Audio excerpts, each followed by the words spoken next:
Na tréninku útoku Martin pořád říká zas: helmy na hlavu, kluci, bezpečnost je základ. Kontroluje pásky, jestli všechno sedí jak má. A kdo helmu zapomene, ten to hnedka schytá. Bez helmy ani krok, slyšíme každý den, jenže jedna věc nám vrtá hlavou ven. Martine, to je zvláštní hra. Na útoku helma musí být, to dobře každý zná.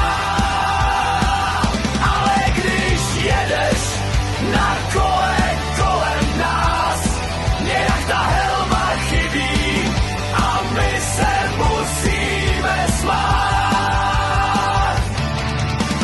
Na základně přednáška, jak se chránit máš, že bezpečnost je důležitá, to nám připomínáš. Pak tě ale potkáme, jak si to valíš dál, a vršek hlavy bez helmy, to nás trochu pobralo. My víme, že to myslíš dobře, o tom žádná není, jen ten obrázek na kole kazí celý školení.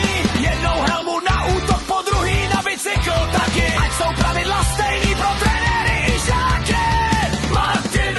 Martine, to je zvláštní hra. Na útoku helma musí být, to dobře každý zná.